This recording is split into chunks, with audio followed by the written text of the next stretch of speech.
Good morning, Professor.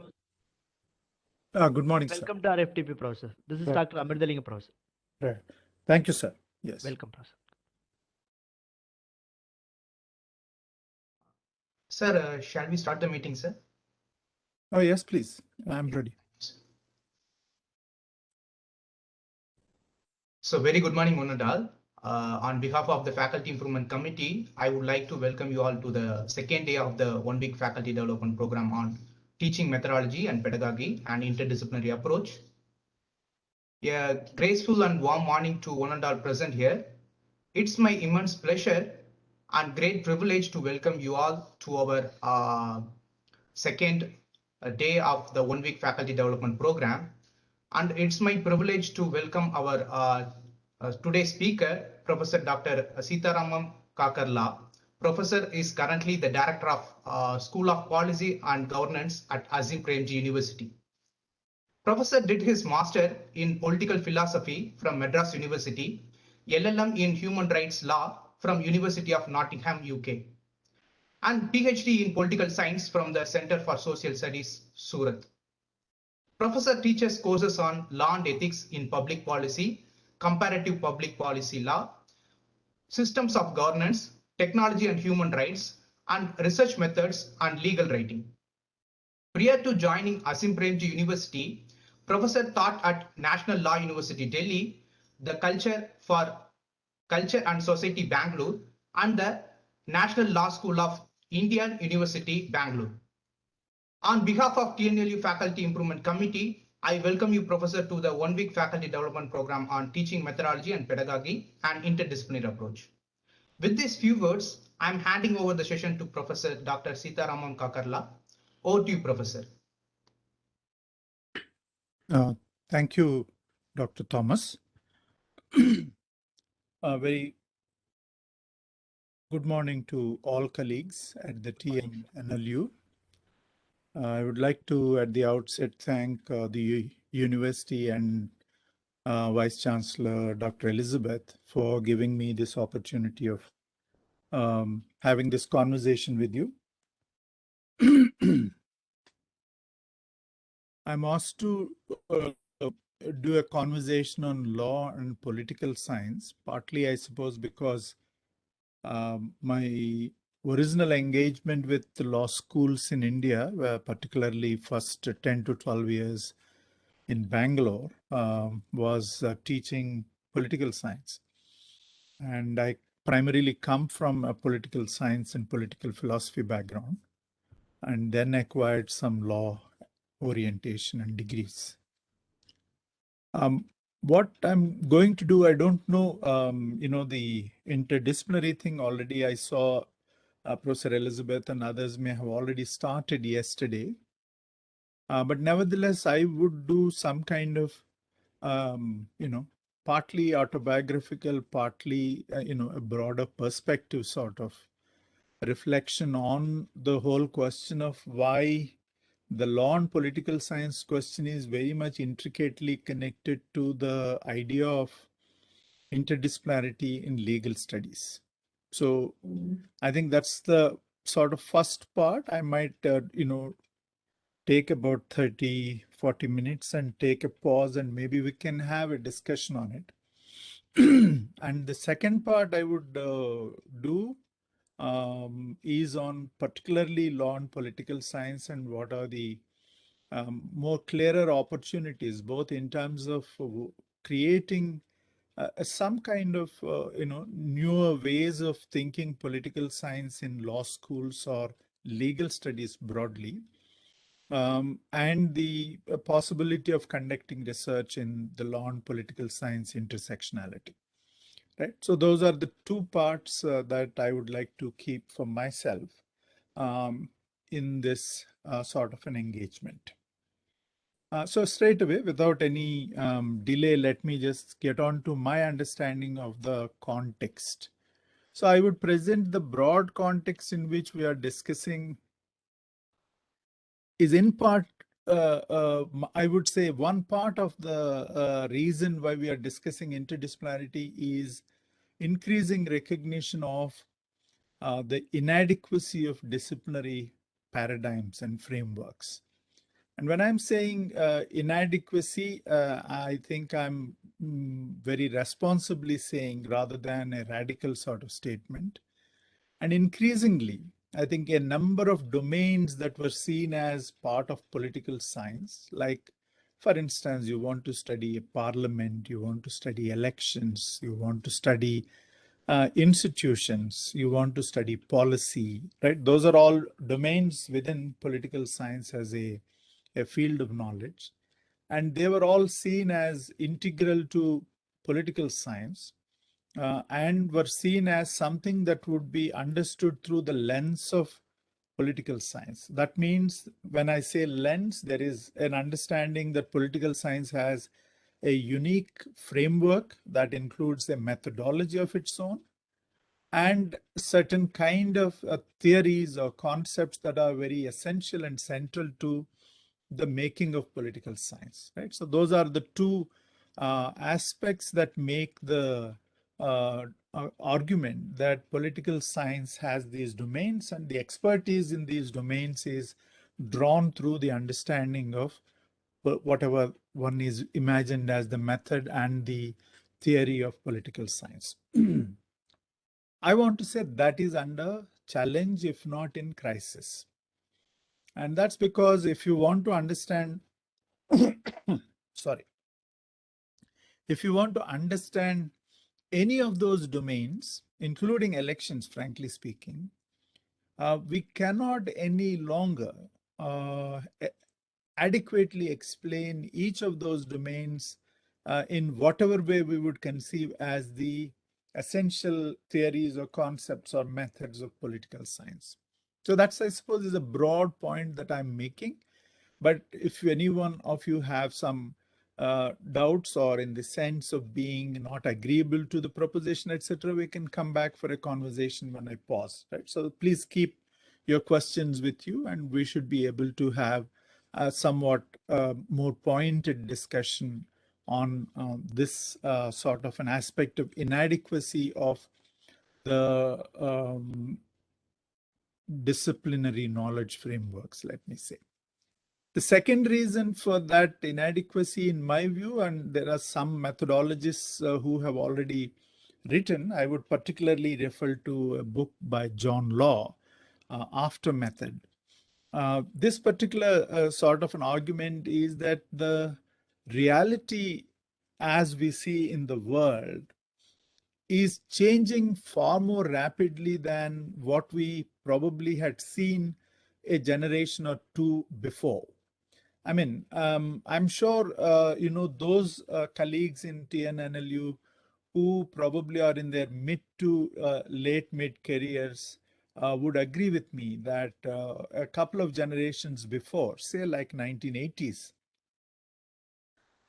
we didn't have the rapidity of the change, the rapidity of flow information, the rapidity of things that are happening. The speed question was very, very, very different. Right? Partly for various reasons. I think for anything to happen, you need a physical presence. For anything to happen, the process was very, very different.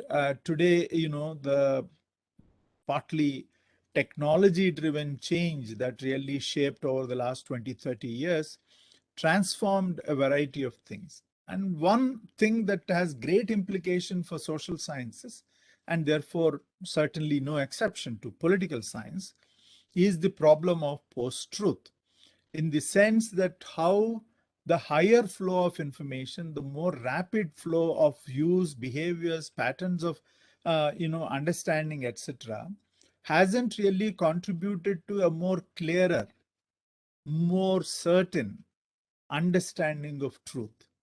What rather happened in this whole thing is very fuzzy, very ambiguous, and very, very unsettled nature of what may be a truth, right? I suppose, it goes without saying the kind of fake news problem. And in fact, even as esteemed an institution as House of Commons in UK had to produce an official white paper on fake news a couple of years ago. So it is a major problem. And there I'm saying actually whether it is psephology, whether it is public opinion analysis, or is it some other kind of public sphere analysis that political science was doing with some ease in 30, 40 years ago, cannot really happen in any meaningful way, partly because of the outer changes that happened in the world and the severe dynamism of the flow of information that is making both the existing methods to rethink how to understand reality question, and also the existing perspectives and paradigms being relatively inadequate. And I think one example that John Law gives, and I just will hint you and then move on to my next point, is that, so far researchers thought they are actually trying to analyze a painting that is being hanged on the wall, right? So in other words, you think, oh, this is what the static reality that I'm trying to understand and explain and interpret and do all that very artistic, aesthetic representations that I have done. Whereas the actual reality is like a vortex, like a tornado, right? It is changing with such speed and with such velocity that the existing ways of capturing what it is has become a greater challenge.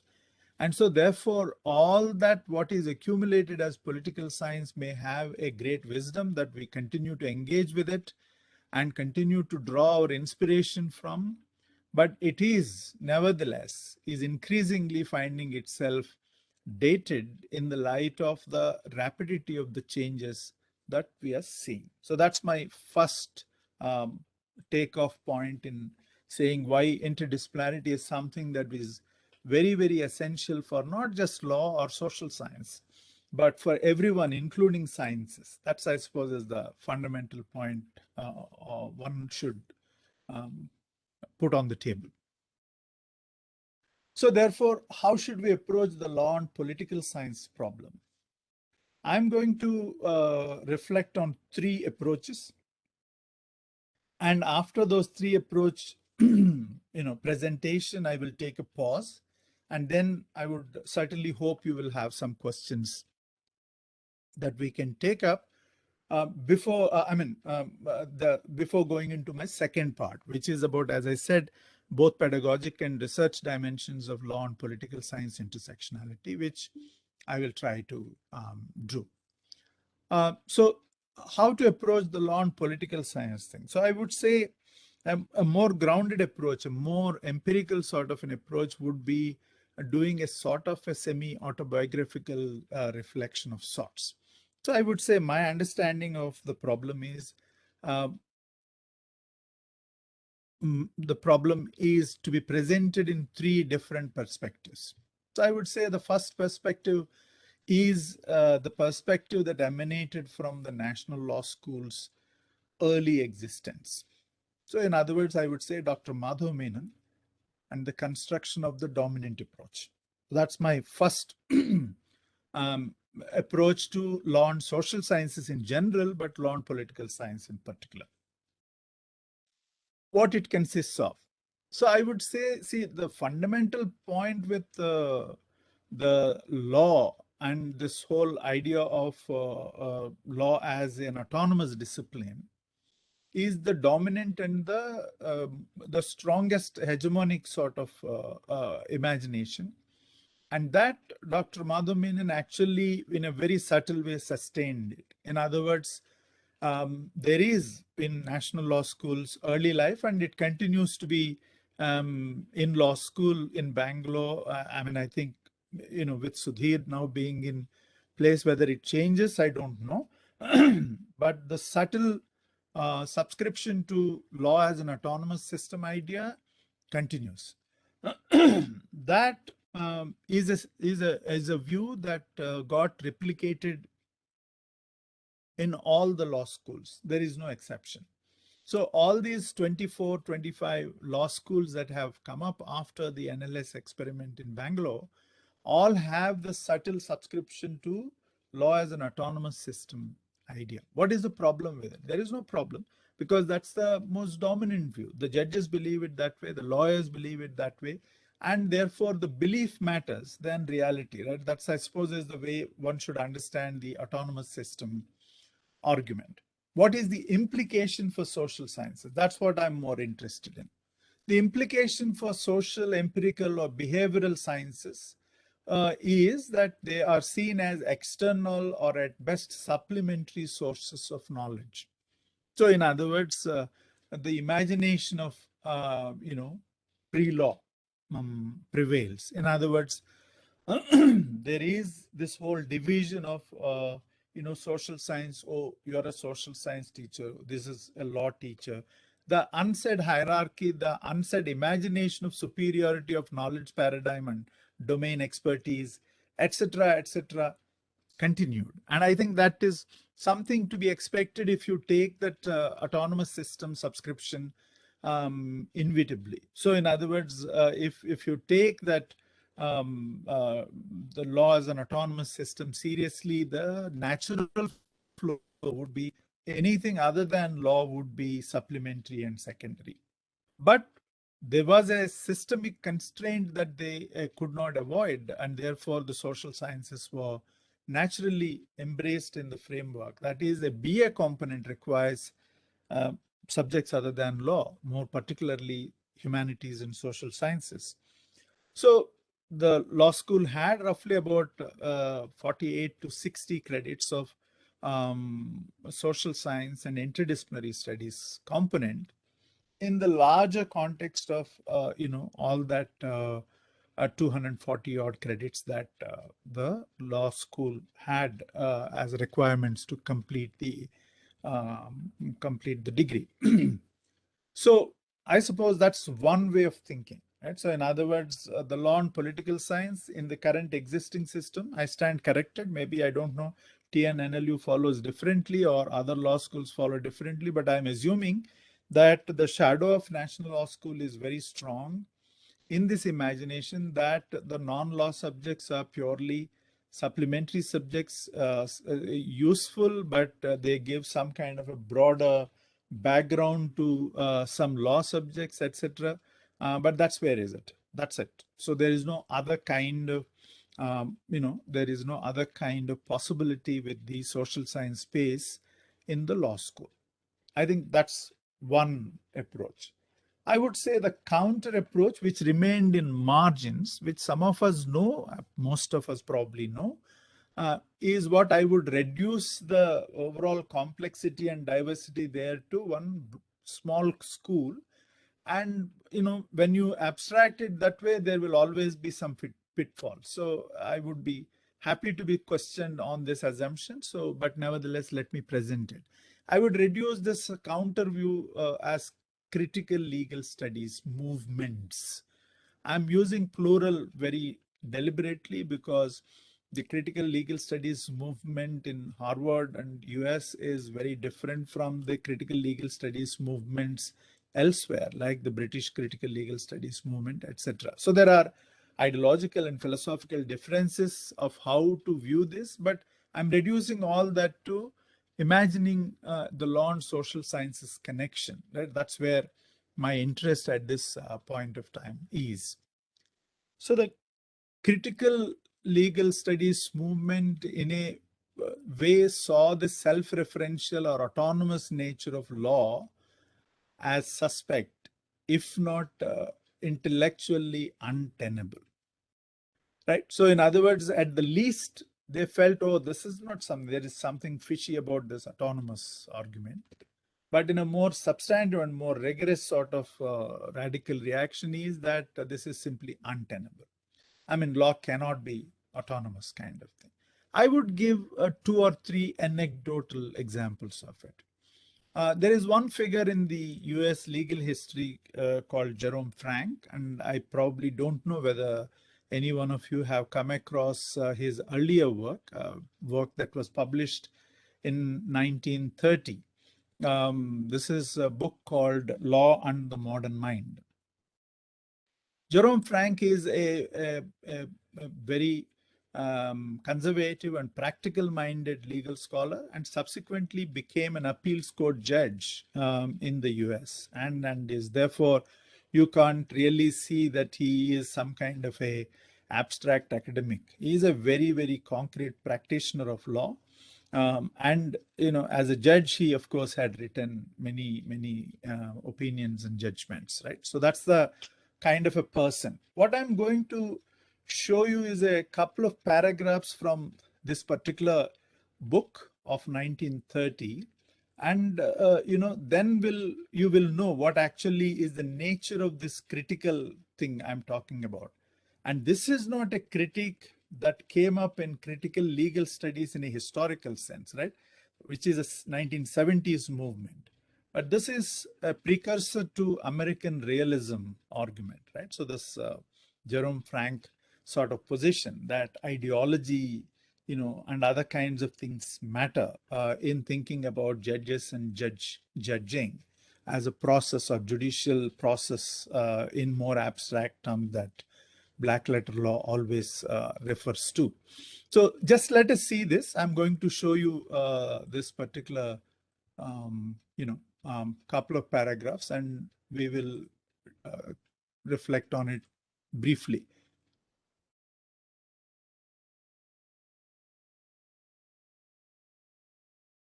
I hope you can see this. So the highlighted paragraph and the subsequent paragraph. So I'll just see. What is he talking about? He's talking about something that what he's calling basic myth. That's the chapter's title is Basic Myth. In fields other than the law, there is today a willingness to accept probabilities and to forego the hope of finding the absolutely certain.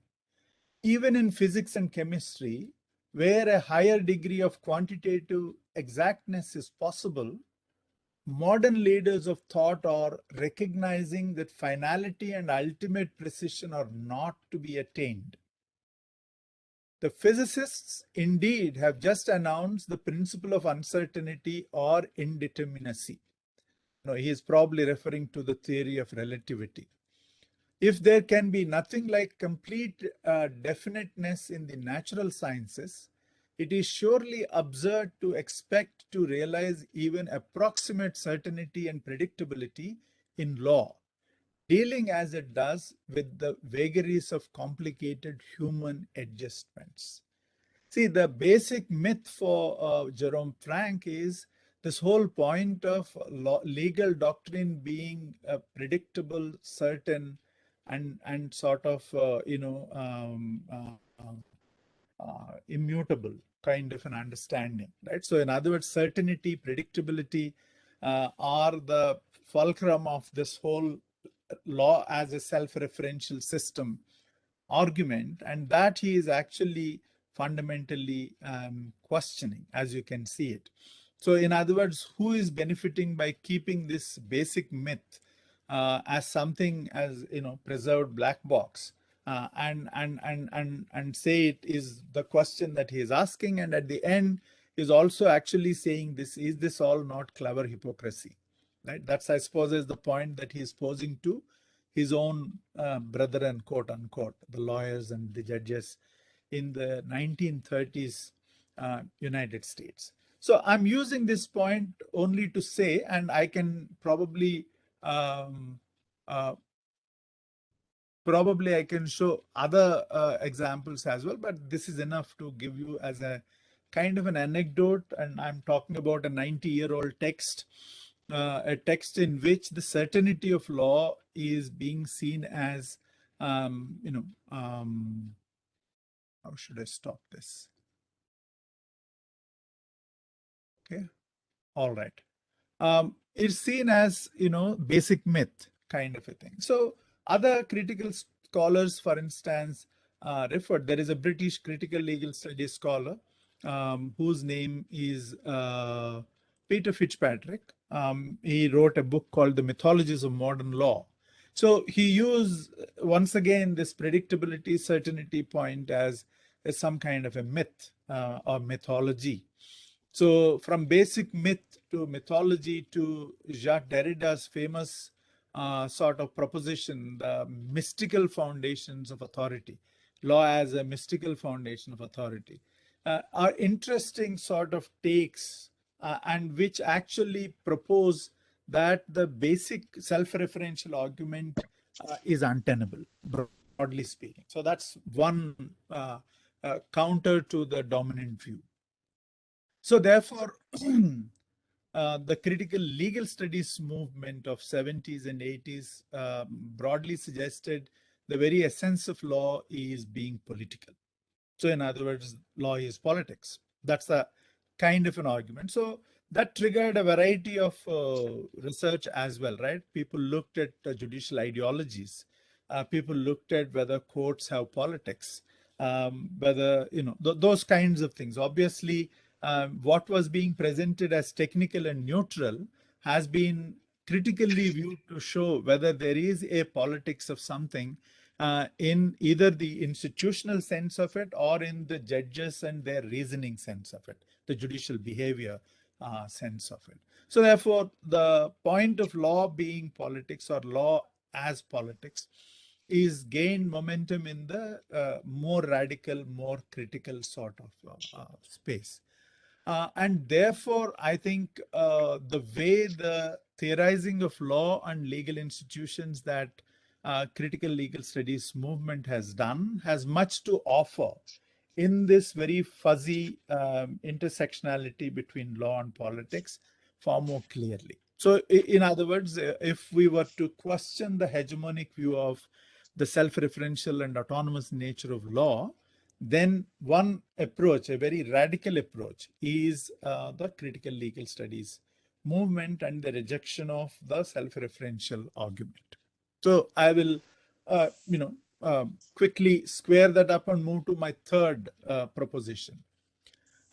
From the work of, Professor Upendra Bakshi, whose name probably is not unfamiliar to most of you, Professor Upendra Bakshi's long-spanning work from the early 1960s till now, so close to about 55 to 60 years of his academic life he has been writing, is one of the most prolific academic writers in the field of law in this country. And probably still is, in a sense, he is still contributing to a variety of academic debates and discussions and public conversation. I would summarize once again Professor Bakshi's contribution in three important propositions. So one, I would say, is Professor Bakshi's position is not to reject the doctrine, not to reject the essential character of the self-referential nature of law, right?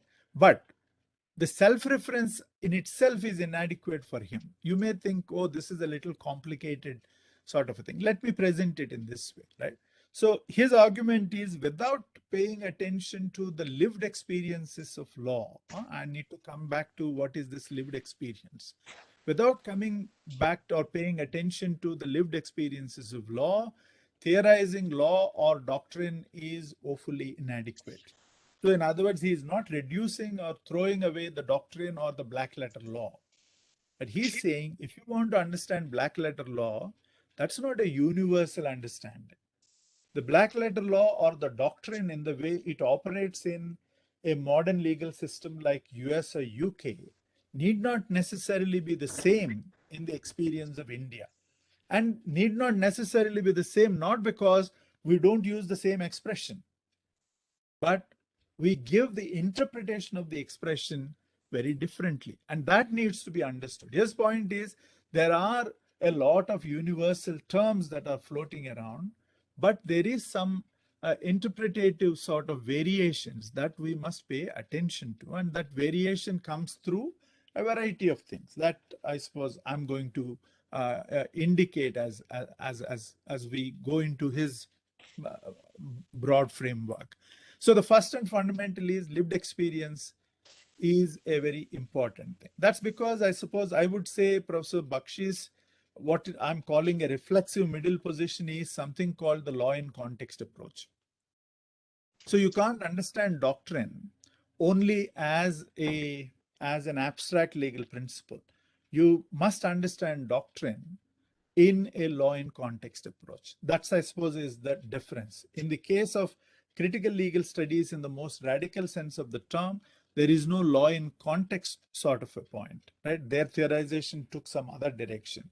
But a law in context approach would certainly pay sufficient attention to doctrine, but it would not eulogize or take into a hegemonic position.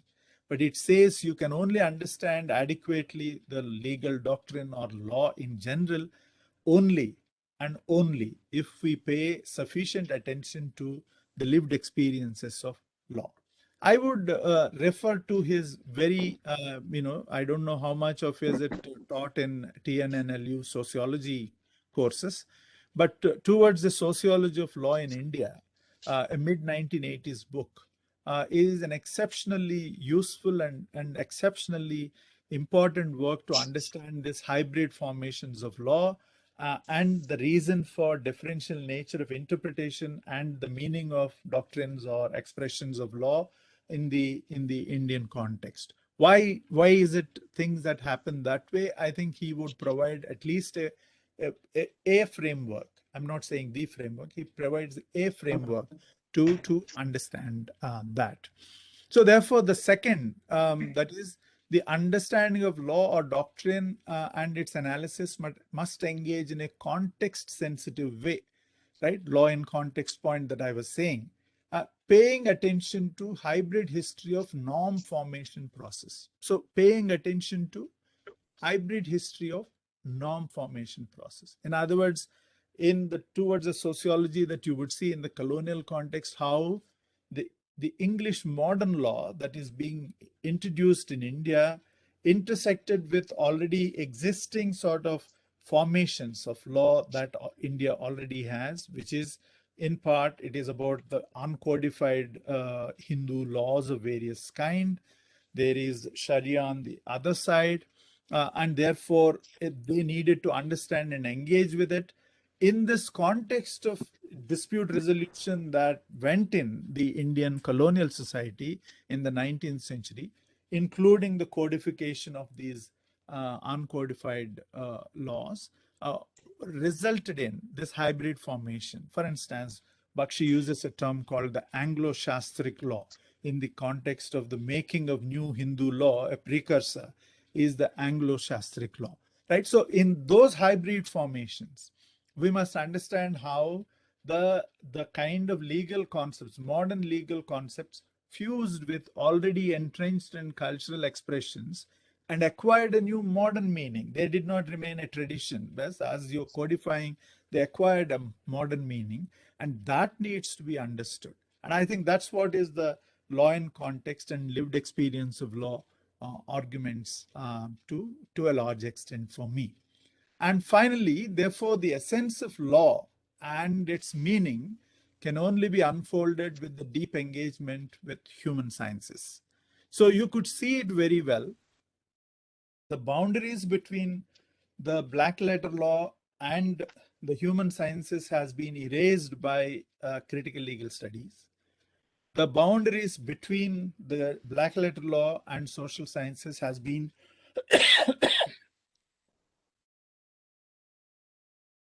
reinforced by the original hegemonic view, which is the view which sees social science as an outside supplementary source of knowledge. And Professor Bakshi's argument is to see them as complementary, as something that they can help each other understand better. So in other words, the social sciences engagement is very much essential for making a meaningful understanding of law and its lived experience in India. And in doing so, the social sciences themselves may actually enrich themselves in terms of whatever they thought about a domain, which they did not engage so closely, probably would be opening a new field of trying to understand the social from the vantage point of law, right? Which is, I suppose, not something that sociologists, etc., have done in the past. So from this three, therefore, viewpoints, I would certainly try and say the most useful from my vantage point is if we want to take the law and political science intersectionality, we must take this whole background debate of the questions of understanding the debates on autonomous nature of law, the critiques of it, and then the work of someone like very uniquely. I think we must be very proud that Professor Bakshi is an Indian and worked on Indian legal system for all his entire life. So I would certainly say intellectually, the paradigm that Professor Bakshi presents in terms of the law in context approach to understanding the legal doctrine, as well as the broader social science engagement with law, is a very useful and if not more profoundly important contribution to engage with.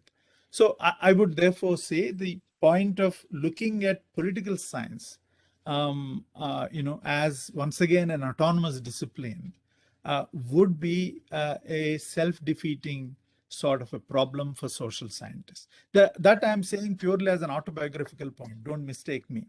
I mean, I think my own remembrance of my early days in National Law School in the early 90s is when constantly one is said you are someone like you are a supplementary source of knowledge. There is a far more aggressive nature of holding on to the turf, right? So you would say, oh, therefore political science basics must be taught to the law student. Anyway, they learn about law in other subjects and jurisprudence. We must tell political science as political science, etc. There is a kind of a holding on to the autonomous nature of political science kind of a position, which in a retrospective sense, I would believe is not the most productive sort of a take on the social science as such. It is also true at that time, I did not really have access to the idea of interdisciplinarity outside the framework of Professor Madhav Menon's presentation in the law school.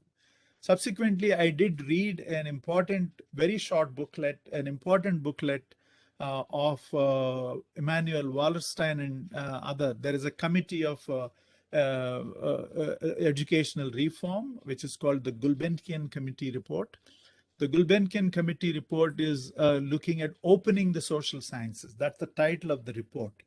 And the opening the social sciences is a very interesting framework in which the plea was to really erase the boundaries of various social science autonomous disciplines that were constructed.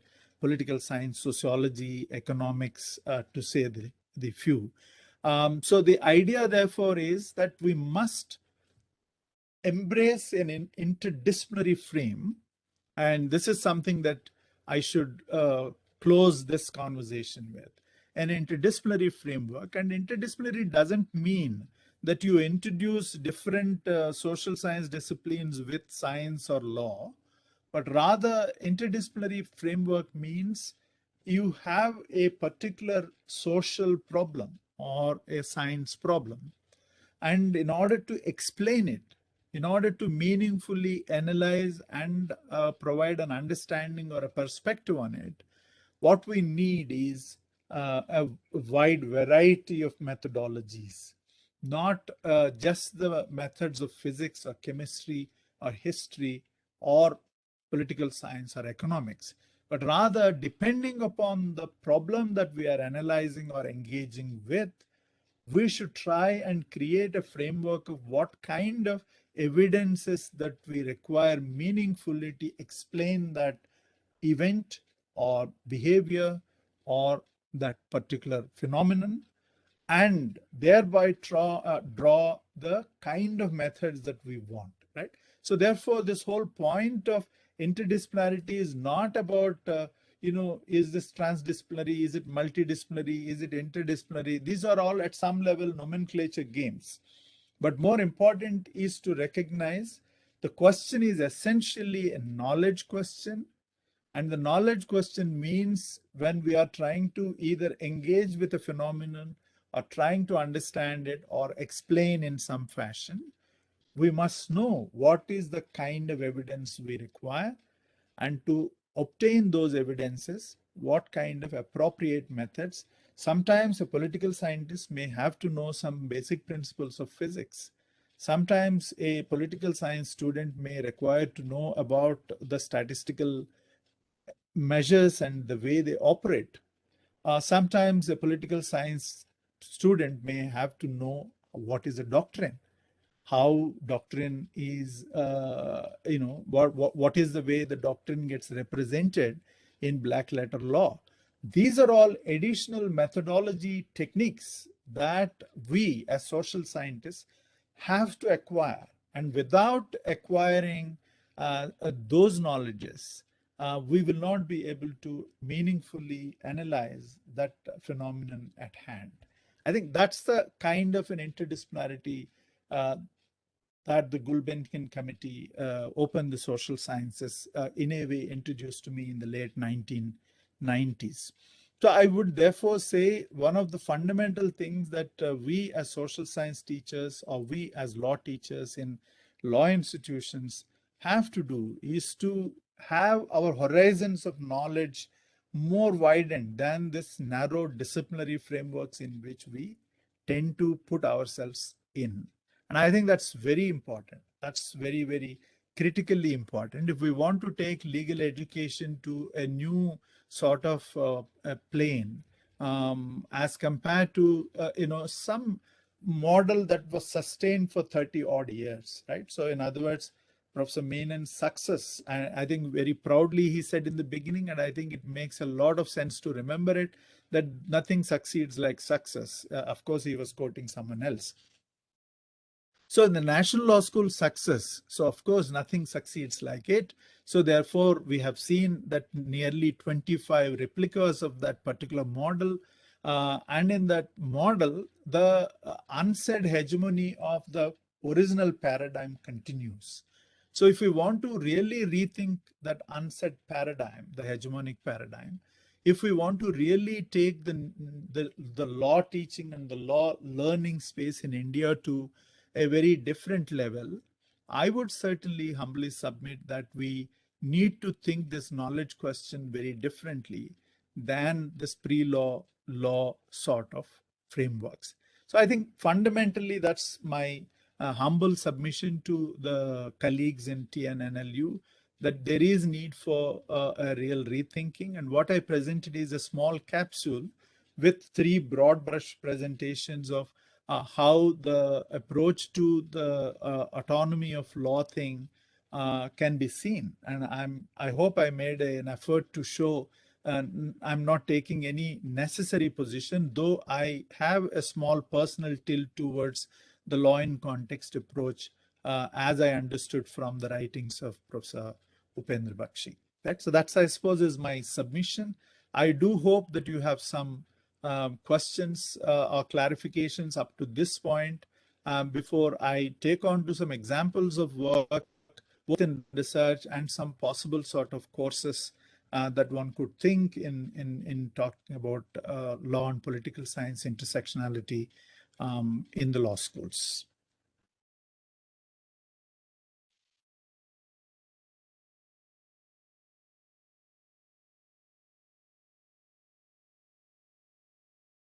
Sorry, you're on mute, Sorry. I guess. Yeah. Yes. Participants are requested to post your questions in the chat box. Otherwise, you can ask your questions by unmuting yourself. Now the floor is open. Thank you, Felix, sir. I think Dr. Supal sir is about to ask. Please, sir. No, I'm about to say that Dr. Felix sir has not unmuted himself.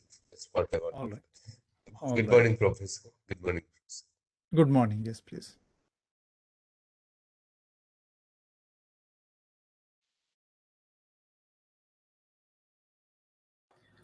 Hi, sir. I'm Sriram here. Yes, please. Yeah. Good morning. Yes. This would be a simple question. No, you say that as a law teachers, no, we will have to widen the horizon. But sometimes there has to be some limit to such widening. Can you give me some quick tips on how to sort of limit the horizon? Once we start to go into interdisciplinary and transdisciplinary teaching of approach and all this pedagogical approach being applied, is there any limits to this, widening the horizon, so that I don't confuse the students also? So that, this was what I thought, when you said, as to widening the horizon part. Right. So my response, Professor Sriram, is the following: that anything, as I said, if it is research, it is the phenomenon that we are trying to explain. That is what is the limit. If it is teaching, once again, what is the learning outcomes that we are prescribing for that particular course that should determine what is the outer limit of the interdisciplinarity that that particular course may or should have, right? So I would say how you would put those things, that is what is the determining factor. So independent variable, if I use a quantitative expression, is this whole point of what is the phenomenon we are explaining. So if I'm conducting a research, and if the phenomenon that I'm trying to explain is somehow making me realize that it is not only related to uh, a sense of law in some sense, but it also has a wider reference to, say, an institution, a social institution. I'm not saying institution in the sense of state or administration, but institution in the sense of caste or gender or family or other kinds of things. So if there is to an institution, then obviously I must acquire those additional skills that are necessary for understanding and explaining that particular either institution or phenomenon or behavioral pattern. In a course, for instance, I'll give my example of my personal example. So bear with me for using my own sort of course as an example. So I teach this course on technology and human rights. And my interest, if I say autobiographically, goes back to mid 1990s when I had the opportunity of, being a junior to, at that time, Nandita Haksa was teaching the human rights course in National Law School.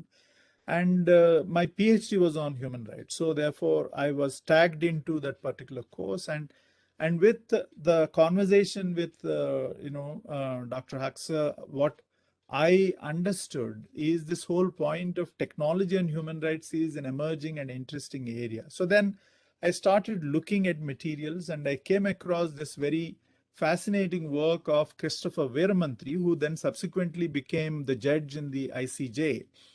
Who famously actually gave a dissenting view on nuclear weapons case, if you remember. Uh, Christopher Veeramantri wrote this book called Slumbering Sentinels, Law and Human Rights in the Wake of Technology. So he was trying to actually do a sort of a lament as to how technology is bulldozing both law and human rights, which are trying to catch up with the way the technology is transforming the world. And I'm now talking about 1984, right? So you must remember he wrote it in mid 1980s, whereas the actual thing now we see far more significantly today than ever before on questions of tensions between technology, law, and human rights questions, right? So if you're teaching a course of that nature, where conventional human rights law would not give you any sense as to how to deal with it, nor is it that the conventional sense of technology and writings on technology would help you to do it. And increasingly, I suppose the lawyers' approach to technology is how to regulate, how to regulate, how to regulate. Right? So do you have data protection? Do you have this? Do you have that sort of a thing? Then what is the way to build the curriculum? I think that's the challenge. And I don't say my course just evolved like that, but I suppose over a period of 20 odd years in multiple editions and versions that I have taught that particular course, it gets refined and revised, and your own understanding gets refined, hopefully, as you teach more and more, and the students will pose you greater questions, etc. But to begin with, you need a frame, right? What is it that you're trying to foreground, as a learning outcome that students should carry from your course. And in that, I suppose my immediate and first level objective was that anyone who is trying to study must see, not as taking sides, but somebody who would be able to understand in what way technology contributes to enhancing certain rights questions, but at the same time is not a eulogy. It is not something that you say, oh, therefore technology is all great because it is helping me becoming self-reliant in digital transactions, or enhance my choice in terms of consumerism or whatnot and so on. But the enhancing consumerism is combined with commercial surveillance is a fact that needs to get to the student, right? Therefore, a perspective on commercial surveillance as opposed to a state surveillance is as much an important point that requires in the course as a learning outcome for the student. And when I put that, obviously I need at least a unit, maybe 3 or 4 weeks in engaging with this whole question of the digital and what actually it has contributed in terms of certain ameliorations of the rights and ethics question, but at the same time has this baggage. And therefore, when you have the both aspects, what is the role for law and ethics in the way that we should look at the emerging paradigm of the surveillance question, well beyond the Pegasus, well beyond those kinds of things, right?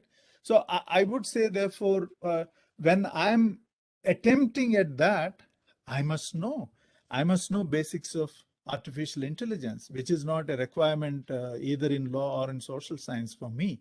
But if I'm inclined to teach that course, I certainly would have to get myself at some rudimentary level of basics, or at least what is it, AI for dummies kind of understanding I must have. So I therefore need a continuous learning process. There is nothing that I would be able to say, oh, I'm fully, expert in this kind of thing. That can't happen in this new era. I constantly have to update myself. Along with it, constantly asking the question, what is the right learning outcome that my students must carry as part of this kind of a course? So I'm only saying that the challenge for, therefore, all of us is to constantly work and refine what we consider as learning outcomes.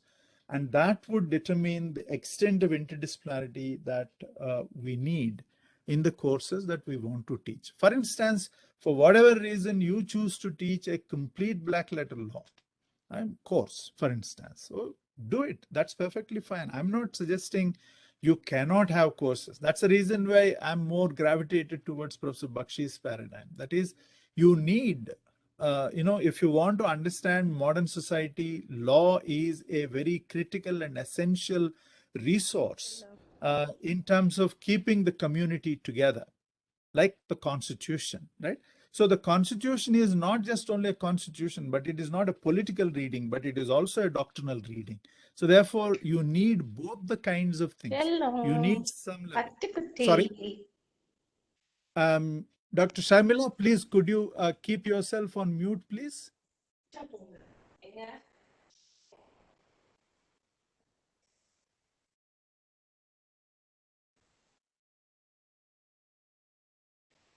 Yeah, thank you.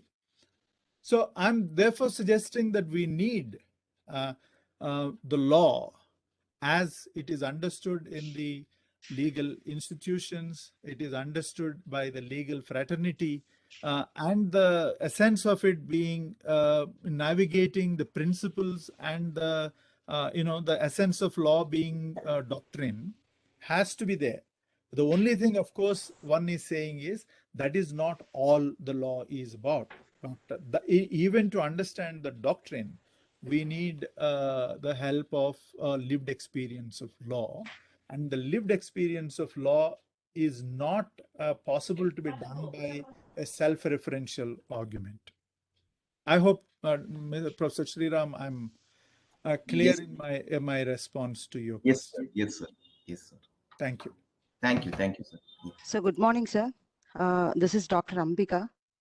Yes, ma'am. Yeah. Yeah, yes, sir. I just wanted to make an observation here, and I just wanted to take away from you, sir. Yeah, please. So yeah, yes, sir. I have seen is when we are talking about interdisciplinary researchers and all. So I have seen a small tendency among the students right now that they are doing a very good researches on interdisciplinary aspect, like as you were telling, sir, like technology and law or digitalization or whatever may be the thing. But one thing which I have seen is that while when they are pulling the latest contemporary issues, I observed that they fail to bring it the sociological and political or economical aspects into it. So I myself personally felt that these generation of students, I'm not talking about the majority of the students, many of the students, they are trying to avoid those sociological, political and economical aspect of research. So they wanted to do researches on the latest areas. They wanted to do researches on the technological impact of law. They are good in bringing blockchain and its impact on law. They are good in bringing artificial intelligence, right to be forgotten, what the cyber crime related issues, digitalization, what so. But but my small fear is that they're going away from the interdisciplinary aspect in such a manner that they doesn't want to include the sociological, economical, and political perspective into the research. Sir, can you have any opinion on this, sir? No, thank you, Dr. Ambika. So, Thank you, sir. my view, obviously, in my view, is that the students, naturally gravitate to the dominant or a hegemonic view. And as I said, the subtle and unsaid hegemonic view in all law schools is that law is an autonomous self-referential system. From that vantage point, as well as the kind of peer group, I'm not saying only at TNNLU, but in general, these student-run journals and forums and blogs that are in circulation are predominantly a black letter imagination of research. So in doing so, obviously, they are looking at a legal gap. They're looking at how the existing legal framework is inadequate and what kind of new provisions can be brought, etc. And in that sense, the self-imagination of a law school student is a committee member of some reform activity. And that constantly happens. And for some reason, the law school law teachers also have a tendency to encourage it. And I think that's where the real sort of overall sort of explanation comes for me. I would certainly say the most democratic way of dealing is not to say that is right or wrong, but try and provide some other way of doing things, what additional sort of value going beyond black letter law can bring to a particular question. I would say, for instance, the following. I mean, this is from, once again, purely personal and anecdotal, so bear with me. I have seen nearly 5 or 6 law schools PhD groups consistently over the last 10 years at least. I mean, I think I've been doing from 2010-11, I've done in Nalsar, NLU Delhi, NLU, Novals, and so on, right? So my impression of the PhD projects is predominantly of legal gap. In other words, I can safely say more than 50-60% of PhD theses are, oh, there is a new social phenomenon, and therefore that social phenomenon has not been adequately, or there is no legal provision to cover, and therefore I'm going to do a thesis on proposing what kind of legal regulation is best. I think that's an utterly impoverished framework of thinking about legal research, but that is heavily encouraged in law schools. I mean, who am I therefore to say, oh, this is something that is impoverished? I'm saying impoverished only from a knowledge point of view. And it is impoverished from a knowledge point of view because that is not a researchable problem. I mean, in other words, for instance, if character merchandising is something that is happening as a practice in India, but doesn't have same legal framework as UK and US have to provide some kind of intellectual property protection to the celebrities who are endorsing the products. I mean, that is not a researchable thing to say what kind of law is needed. Rather, I would say what is researchable there needs establishment of what is studyable there, right? So if some kind of a new phenomenon is emerging, number one, so that what is researchable is to be established, but legal gap is not a researchable gap. So that's the fundamental point. The second level point I would say in that regard is law is not the solution. Who, as a researcher, why do you think law provides the ultimate solution? That's the point Veeramantry's reference for me. They're slumbering sentinels. They're struggling. Somehow you think just putting regulation, it will change? What has the Nirbhaya committee, the Justice Verma committee achieved? Has it reduced sexual assaults in India? Is there an impact assessment of such legal interventions of reform? What kind of impact in a positive sense the law is bringing? Why do we therefore think if there's another incidence of sexual assault or one incident that shakes the conscience of the nation, etc., happens, why is the law is the remedy? I mean, I understand for state to establish a committee because that's a safety wall for diffusing the social tension rather than finding a real solution. And the committee did its honest job. Probably some of the three best people that you could imagine for gender sensitivity and the kind of knowledge they have on the functioning of law. But it might not result in the way what is expected of such a reform.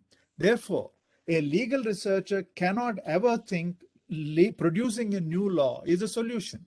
There is no a priori reason why such kind of production of law can be and should be seen as an ultimate sort of resolution to the problem, even if that is a problem, right? So I think that is the problem. Most law teachers have a feeling that somehow the easy way is to produce a thesis on producing a new legal framework. They don't ask a knowledge question as to is law the real appropriate solution in this context, or something else is an appropriate thing. How do we know? We need to have a methodology that would explore both the making of a new law as well as alternatives, and then try and suggest what are the strengths and weaknesses of each of those methods that we are talking about. That is research, even if it is to be a policy research. I mean, I'm saying that. So I would say the Indian committees don't really do. I mean, in that sense, I would unfortunately say the categorical reforms of Justice Verma committee is not the appropriate committee formats that is to be seen, notwithstanding the great personalities they were. But rather, the committees of that nature has to measure what are all the potential reform ways that we could think of, and therefore, what is the relative weightage of strengths and weaknesses that need to be assessed. But unfortunately, our performative dimension of these committees is not to provide those kinds of finer aspects, but try and provide somehow a framework of reform straight away. I think that's a largely a knowledge culture question. I don't think one would be able to straight away solve it. Yeah, thank you very much, sir. Thank you very much. Because this is like, it is not that the students are not doing the research and the researchers are bad and all, but still, sir, as you were telling that the law is for the society.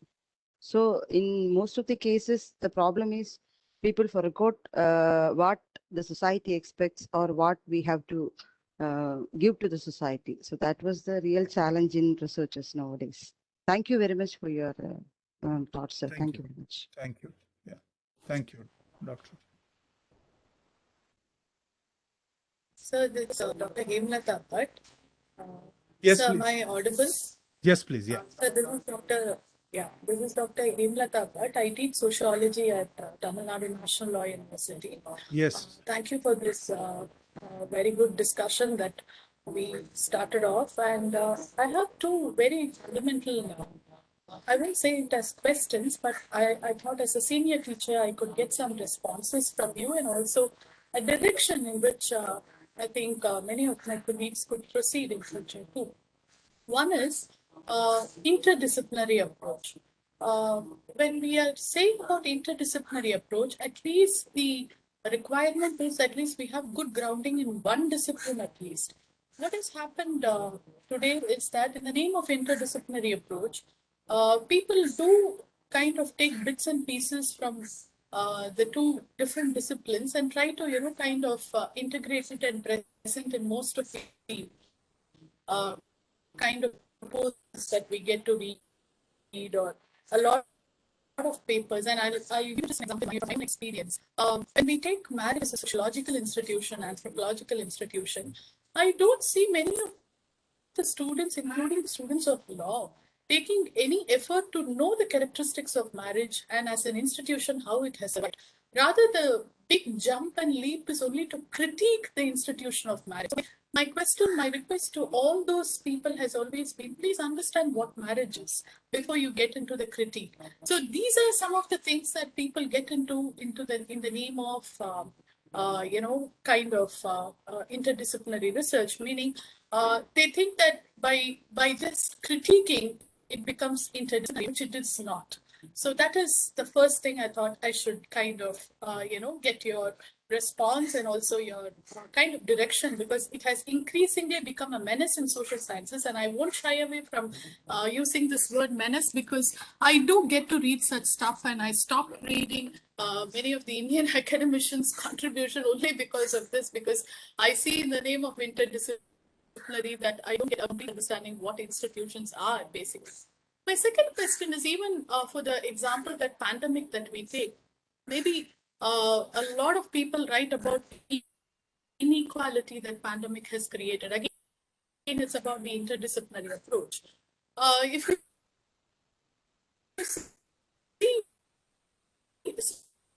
Siddhartha Mukherjee's The Biography of Cancer, a book, he very neatly traces how we have crossed the antibiotics, how we have crossed the age of penicillin, so on and so forth. And this is another age of vaccination and so on and so forth. Very rarely in Indian academia, you have people who give a holistic perspective of how we have crossed all these, and we are in a state today which is, the COVID-19 pandemic, and what kind of responses have the medical field itself generated, and what are the philosophy available there, where people are divided. One is for the vaccine, the other is for the antibiotics, so on and so forth.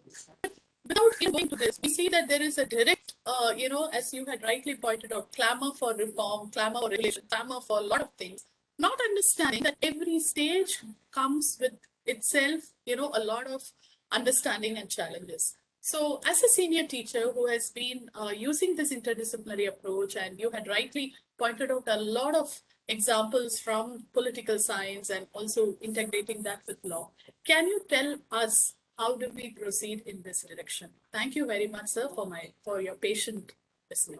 Sir, this is Nidish here. With your permission, may I add something to what Dr. Hemalata Bhatt just reiterated, because I have something on similar lines to add. May I? Please go ahead. Thank you. Thank you, Dr. Hemalata Bhatt, for bringing up that point.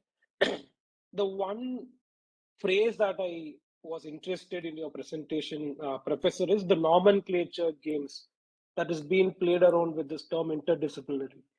And I teach law in the university, and I feel that a lot of students, opposite to what experience Dr. Ambika had, my experience is that a lot of students try and do economics, sociology, political science based research, but they do not get into the interplay between these disciplines. They just add it for namesake to differentiate their work from someone else's work, but they do not understand the actual interplay between political science and law. Say, for example, I have little experience in teaching jurisprudence in political science.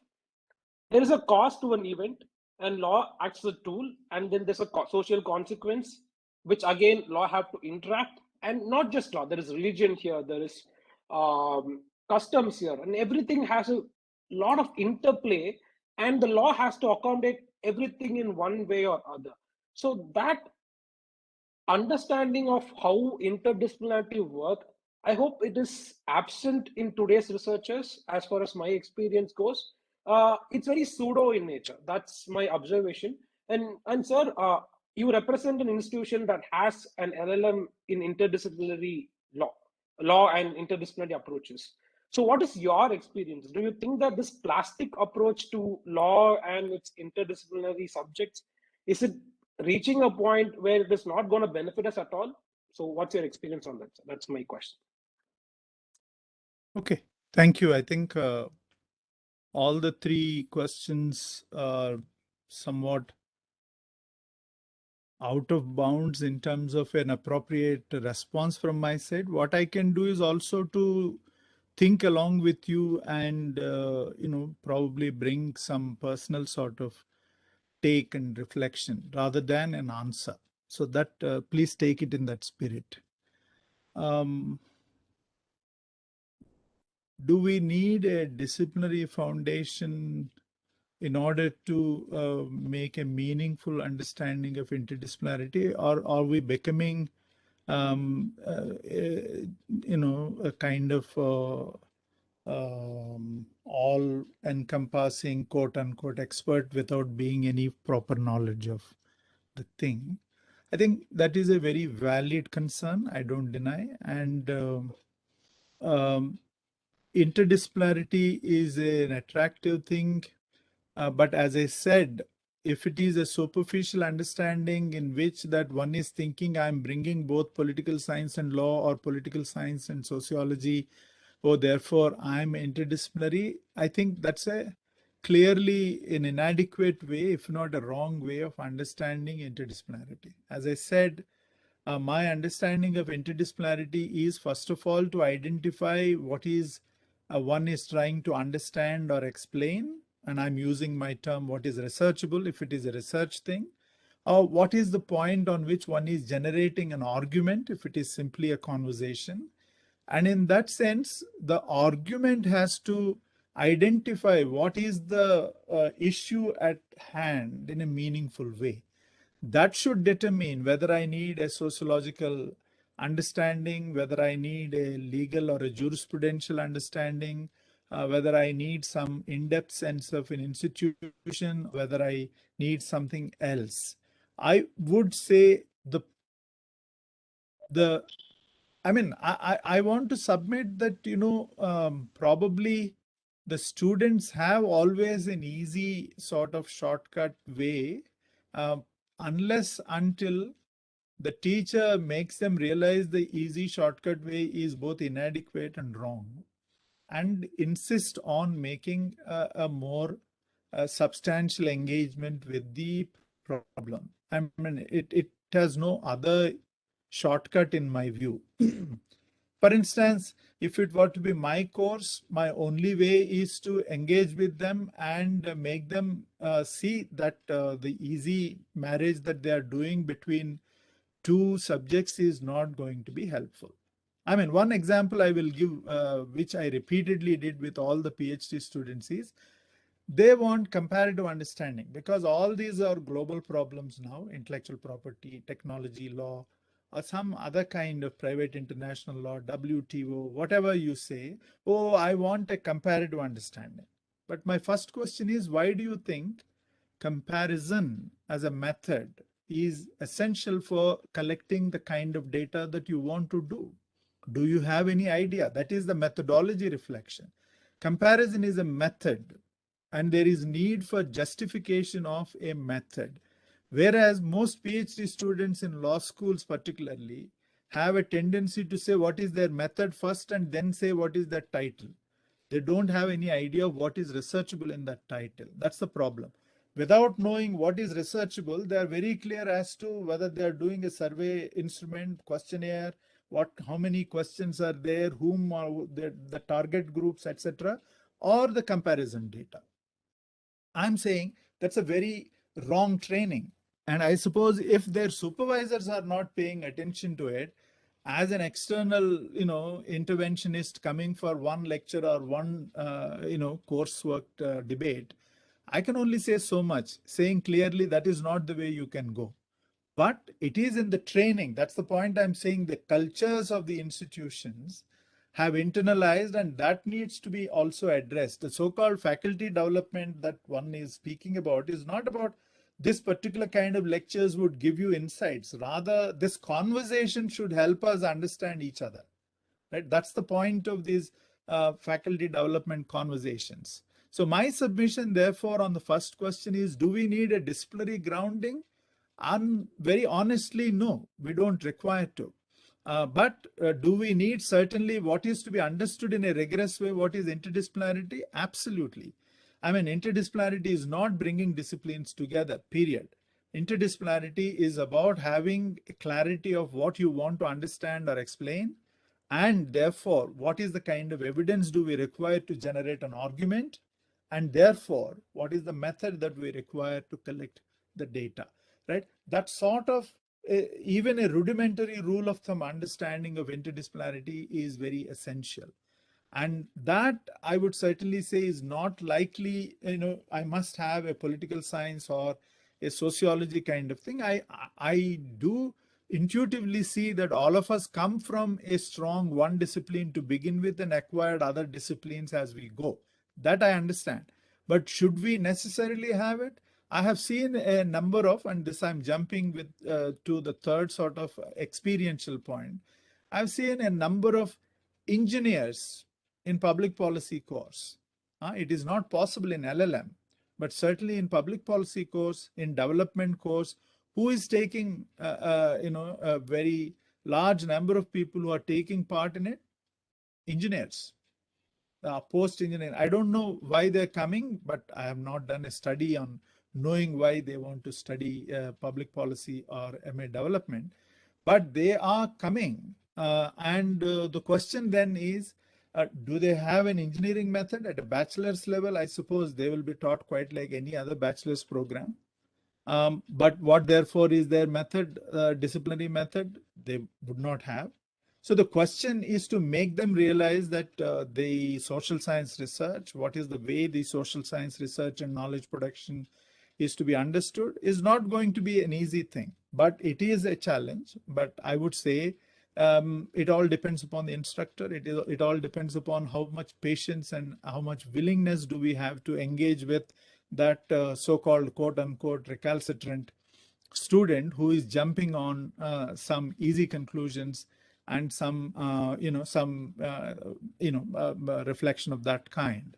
So I don't know, do we need a disciplinary thing? My intuitive feeling is just because we all had doesn't mean that we need, but the more important thing is to have a meaning of the understanding or the description of interdisciplinarity being clear. So that's my first point. Jumping on reforms, my term, and you didn't say it, not understanding. I think that is also a law school and law peer group problem. I think everyone wants reform. Everyone thinks that law is the ultimate solution. This is like a ideology. Because the outer world, law is being dethroned by technology. I mean, I think whether you see it or not, I don't know. Without amending the constitution, the constitutional frameworks have been changed, both positive as well as negative. In so many situations, whatever the constitution would say, the economy and society are going in some direction. We haven't even recognized because that's in the hegemonic direction of growth and so on and so forth. Right. So the problem, therefore, is the mindset of the law conglomerate in which the correction of law, somehow the whole contribution has to be how to reform law. That's a kind of an easy escape that most law teachers as well as most law students have a tendency to jump on. I don't think, I don't know how frustrated you are, but I don't want to be frustrated about it because I see that as the dominant tendency. I think having seen many other dominant tendencies, this is also one of those ignorant and dominant tendency. And there is no other way than repeating oneself in wherever there is an opportunity of engagement, either a one-to-one or a one-to-group. I keep saying it that reform is not an answer. Law is not an ultimate answer. And there is need for, therefore, for us to justify what are the alternatives to law that we need to explore. And I frankly want to say, even in the existing policy research arguments, it is very clear we must explore alternatives. As researchers, we have a fundamental obligation to assess and say what is the strength and weakness of each of those alternatives that we have to address the problem. And we also need to know how did we arrive at them as solutions, first of all, because your method must help you to justify that these are valid and useful alternatives. And among these alternatives, these are the pros and cons that we need to take in place, and leave it for the policymaker. You are not the policymaker. The researcher is not the policymaker. The researcher is a researcher. So this whole sense of humility of understanding is replaced by the exuberance of reform. I think that's the problem. And that is not corrected by teachers. That's an honest situation, frankly. That's not corrected by teachers. And when I say corrected, what we can do is to democratically inform why is it not rational to present the case that way. They will have to be challenged. They will have to be made to write things in a way that at least they make an effort to find out alternatives and so on, whether it is a simple project assignment or a seminar paper or even a dissertation later in master's context. We must insist on making those perspectives correct in their mind as much as possible. I don't really have any ultimate answer as to how we can see that they won't jump onto easy conclusions, but that's unfortunately is the human problem, and it is something that needs to be inculcated in a hard way. And I think as teachers, our responsibility is to make them recognize the humility of knowledge production question as we go. And not paying attention to interdisciplinarity. So I'm not fully remembering what the last question was. May I request? Yes, may I request? Yeah, please. Yeah, so to put it precisely, my question is, so it arose from the phrase that you had in your presentation, nomenclature game. Right. This very use of the term interdisciplinarity, people are just using in their research just to ensure that it is different from an already researched work. They do not understand what are the cause and consequences of using another discipline in the current research. So I wanted to understand, as a person who represents a university that grants an LLM in public policy and other interdisciplinarity, is it a very dangerous way of looking into interdisciplinary research? Are we setting the bad examples in the current scenario by just pushing people into interdisciplinary research without making them understand what exactly is the approach that we have to take while we are doing such a research? That's my question. I just want to hear from your experience. Okay, right. Thank you. That's fine. I'm not sure whether disciplinary is danger or interdisciplinary is danger, because see, the problem is not whether it is dangerous or otherwise, in my honest view. It is about recognition of crisis and inadequacy. I think that's the problem. When we recognize at the global level the inadequacy and the crisis of existing paradigms, we have no option but exploring something new. And so if interdisciplinarity is a catch-all phrase that everyone uses to justify whatever they have in their mind, I think that will happen. That to me is like either ignorance or abuse. Either of the two. If they are willfully doing it, it is an abuse. If they are doing out of ignorance, then obviously they haven't paid sufficient attention to understand what is interdisciplinary. I would say these things will go on as long as the one who is likely to scrutinize the outcome doesn't either pay attention to these details or one is not familiar oneself, right? So in other words, I would put squarely the responsibility of a equal level.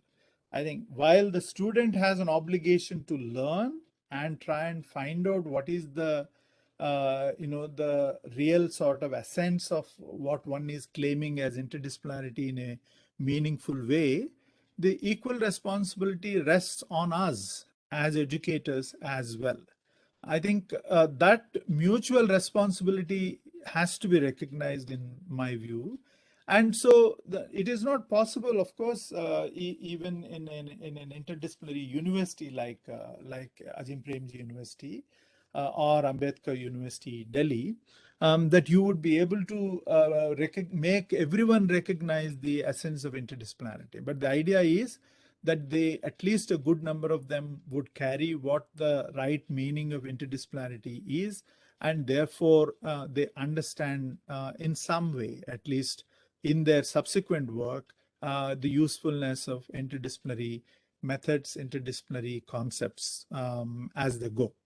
Not everyone. I certainly think there is still a large group of public policy students who would view public policy as a technical and professional discipline, as it is the case with many other public policy schools, because that's presented as a very technical thing, right? So knowing certain level of higher quantitative techniques, knowing what is a program evaluation in a technical way, knowing what is the way you analyze the public policy in a technical way, etc. They think those are the skills that they need rather than anything else, but they are not interdisciplinary. They are essentially knowing advanced statistics. They're essentially knowing how you apply advanced statistical methods in different contexts of program evaluation and policy analysis and so on and so forth, right? Just to give as an anecdote sort of a point. But I think the primary sort of responsibility there is to frame the program very clearly, articulating what therefore is interdisciplinarity in public policy and why the techniques are merely tools to understand and analyze in a meaningful way, as opposed to keeping that as a sort of a black box in itself. In other words, it's not so much a technique that matters, but rather the capacity to conceptually understand and apply that matters. And those pointers obviously have to be communicated. And I feel that responsibility squarely rests with those who are designing the program and those who are delivering the courses, right? So therefore, I would certainly put the relative misuse, relative ignorance, of the idea of interdisciplinary work of any kind, we must take at least equal responsibility. I would certainly, honestly, that's my personal sort of a view. And my request to all of you is that instead of feeling frustrated, we must feel that we are failing in making the students recognize the right path. And I think that is one of our honest roles. And of course, we must do it in as democratic a way as possible, because just putting a coercion is not going to help. Just because you have the power to give marks or not to give marks is not going to help, but rather making the person realize that interdisciplinarity is more serious business than the hot air talk that they at least seem to be indulging in the representations I heard from you. So I would therefore suggest we must in part take that responsibility and also feel a little patient to see abuse should not lead to abrogation, as the principle stands. Right? There will always be abuse. When you have a right, there will always be somebody who would misuse it, who would abuse it. In a similar way, when something is in vogue and in currency, people are going to misuse it and in either out of ignorance or out of malice. And I think our role is to help them realize if it is ignorance and correct them if it is malice, frankly. That is all what as educators we can hope. Thank you, sir. Thank you. Yeah. Thank you.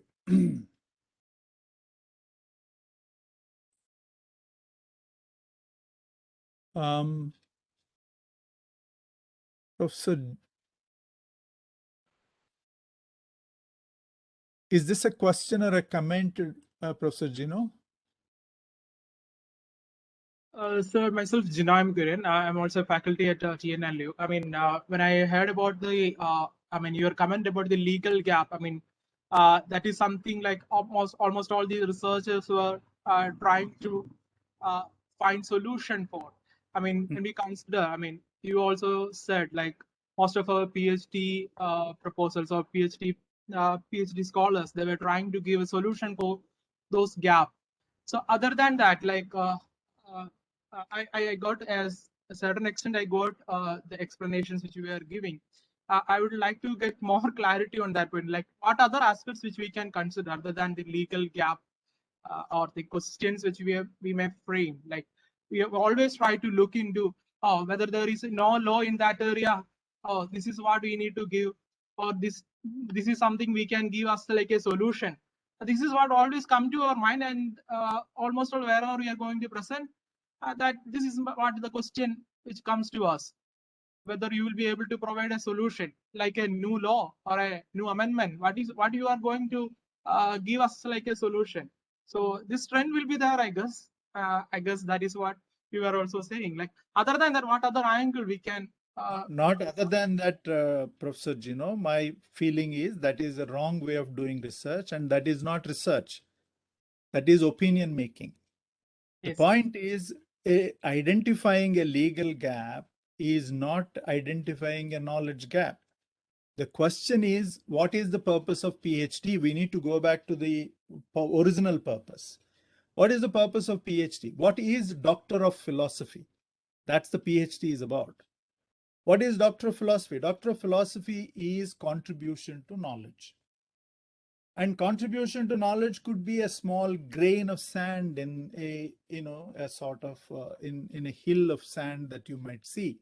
Your contribution could be tiny, but that tiny is a knowledge contribution. And producing a law is not a knowledge contribution. That's very clear, straightforward. And therefore, you must ask yourself, if you think that's the only thing that most law school students do, the first question is, what is researchable here? I'll give you a study I think I have given in this example in another context to colleagues at TNNLU. So this is a study of cohabitation, and I'm, for instance, replace that with the current live-in relationships in metropolitan India, which won't fit into your family law, right? The question obviously is, if your live-in relationships are growing, let us assume 15-20% of marriable young heterosexual couple are in live-in relationships, which means they have some kind of an individual contract or wills that have been exchanged between the two, and there is no recognition under the family law. That's the kind of an arrangement. So should you research into that phenomenon? Yes.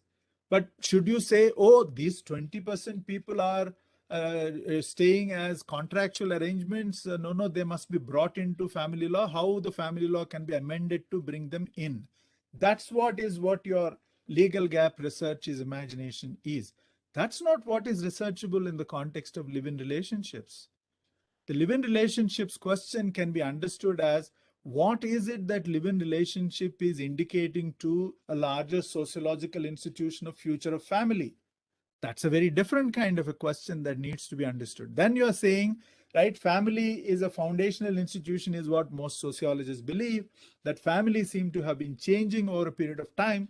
And in this particular incident, there is a new trend that is emerging. And then you are trying to understand the impact of the newer forms of family formation or couple formation on the institution of family. But it can also have implication to family law. But that doesn't mean you simply adapt a new form of relationship into family. First of all, why is it the live-in couple are not interested to get married? Why do you want them to be in family law? Without really understanding why they want to be outside the family law at this point of time, right? Those are the questions that need to generate what is researchable in that particular gap of between the sociological phenomenon and existing legal framework.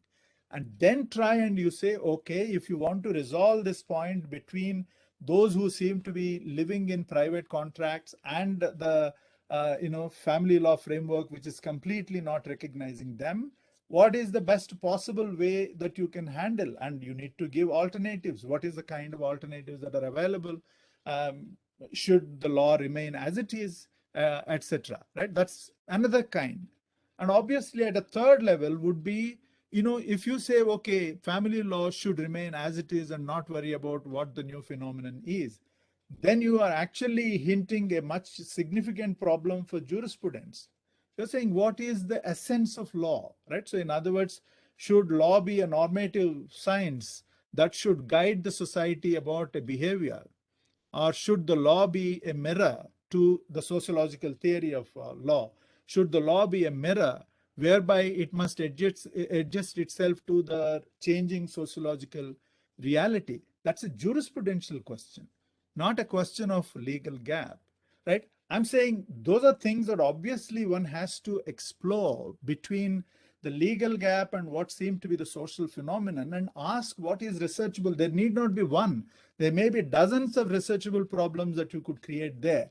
But if you are just putting certain kind of blinds to your eyes, I'm sorry, not you, I'm saying you means I'm talking the general English you, please bear with me. Then one is losing out, simply going into a very, what shall I say, superficial framework. That would not give you a place. After doing PhD, you cannot have a decent place in the scholarship on that particular theme because your contribution is too superficial. Law production is not going, maybe it will give you a job. That's quite fine. Maybe, it will be circulated in certain limited circles of some law schools in India. Right? That is all what you could hope for. But I suppose that's the ambition question, frankly. At what level you think your PhD should catapult you in terms of, what kind of peer group, what kind of intellectual contribution, what kind of, scholarship are you trying to find yourself in? All that matters, frankly speaking. So my submission to you is don't say other than that. To me, that is not a researchable problem. And therefore, that is something to be discouraged clearly. And we must find ways of identifying what is knowledge contribution in every PhD that we are guiding. That I think is something that we must. Sorry if I sounded a little strong, but hopefully, I'm sharing it. It's just it's an engagement and a conversation. So thank you for raising that point. And we should. Yeah, thank you. So may I request, I think I have a very quick second half that I would quickly point out, and then probably we could try and have a final sort of 5-10 minutes of conversation. My second half of the argument, but it would be far more cryptic now, is how should we look at the law and political science intersectionality? I think one way of really looking at is to view the kind of research that has emerged in the last 30-40 years. In the strong discipline sort of boundaries time, that's until about 1980s or so, there isn't much of cross conversation between disciplines. For instance, for a long time, there is no dialogue between what is considered as legal philosophy or jurisprudence and political philosophy. Whereas, if you were to closely see it, a lot of political philosophy has its presence in jurisprudence as well. May not be exactly the same way, but there is, for instance, in an ancient sense, obviously, Aristotle would have his place. In a medieval sense, you certainly have St. Thomas Aquinas in natural law and other kinds of theories. In a modern sense, obviously, you have Grotius You have others, even I suppose social contractarians. You would have Bentham. You have, so I'm saying the figures of political philosophy and legal philosophy have much in common in a way, but there was hardly any conversation that was there in the strong boundaries era. What, however, we have seen in the last 30, 40 years, more particularly, is an interesting set of interdisciplinary areas that evolved. I think originally, I think the one that dominated the field, I suppose, is law and sociology, and there is a lot. I think figures like Roscoe Pound, figures like Roger Cotterell, etc., have immensely contributed to systematically present the intersectionality of law and sociology or law and social sciences, more broadly speaking. Coming to the law and political science kind of work, more even with that limited sense of frame, I think there is similarly a lot that happened. In the other sort of discipline that had a lot of contribution is law and anthropology. I suppose particularly the review paper of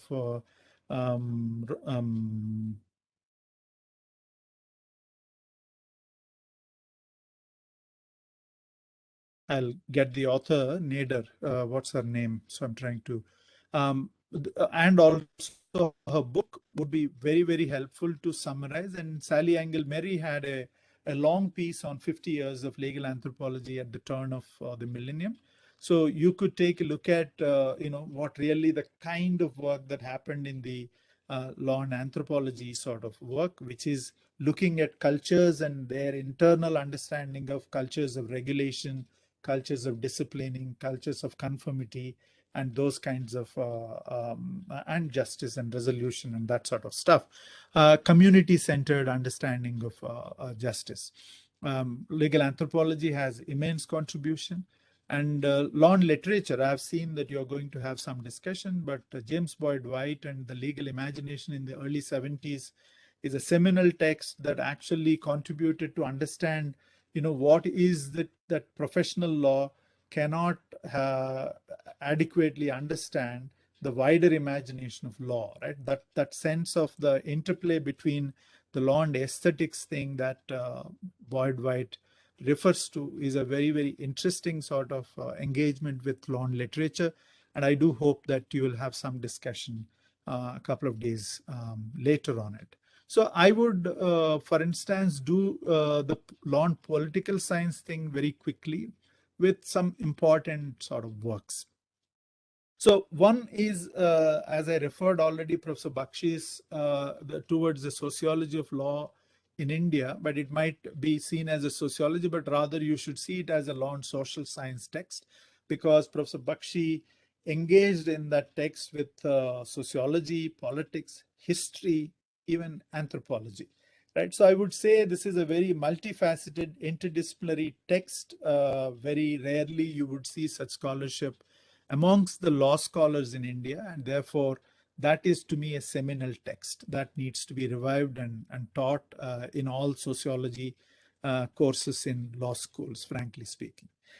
Where Professor Bakshi's primary point, as I said, is about the lived experience of law as an essential tool to understand both its doctrinal side as well as its empirical side, right? So that's something that we must pay attention to. I think that is a very profoundly important text for understanding the law experience in India through the colonial sort of intervention in 19th century. So that's a very profound thing. And along with it, I would add a couple of later articles that he has written.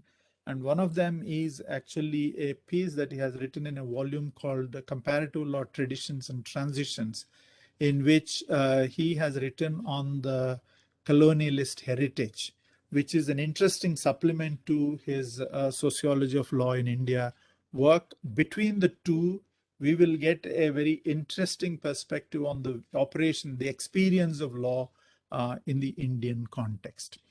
That to me is a very valuable, look at the kind of the political side of law very clearly in terms of the power politics, in terms of the interpretative squabbles and disagreements that existed. You would certainly get a very good insight of it. Professor Bakshi's other book I would just only mention, not get in, is a very interesting book on the Indian Supreme Court and politics, which is a late 70s book. And you could actually see at that time, the institutional analysis in India is not very much present. People were only doing eulogies. And here is Bakshi, who actually tried to make a plea to say, well, Supreme Court is a institution of power and therefore vulnerable to power politics. And that needs to be understood and reflected upon, as opposed to saying, oh, this is a ivory tower institution and that would insulate itself from everything, etc., etc. And I think in the last 40 years, we have seen far more clearly how vulnerable are the judges and the Supreme Court to power politics. And there is no reason to emphasize it today, because we have seen in the recent 4 or 5 years enough power politics in which the judges became vulnerable as well as parties in the whole process of it. So that's, I suppose, is the contributions from the Indian scholarship says. I would give as a hint to say, studying institutions and institutional politics, studying, the way the questions of, interpretation, the cultural context of interpretation, the way the existing entrenched forms of law interacts with the deployed or the supplanted forms of law is an interesting point to understand. How law became globalized is not an easy story, and a story that needs to be told with a lot more humility and a lot more nuance. And I think that's what Professor Bakshi's scholarship certainly demonstrates. The second kind of work that I would say is the kind of institutional analysis in which impact plays a role. In other words, the impact of law and impact of judgments.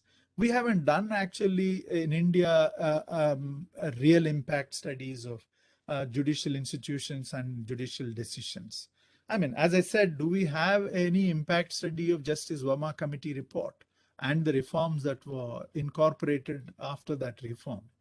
Do we have any impact on Supreme Court decisions related to a variety of things that court has ordered in terms of restraining, in terms of changing, etc.? We think those decisions are very progressive, very significant, but we don't know whether there is any such kind of significant attitudinal and behavioral changes in the target groups that it is addressing. I would give one example. For instance, the additional DG of police in Orissa did a PhD study from NLU Odisha.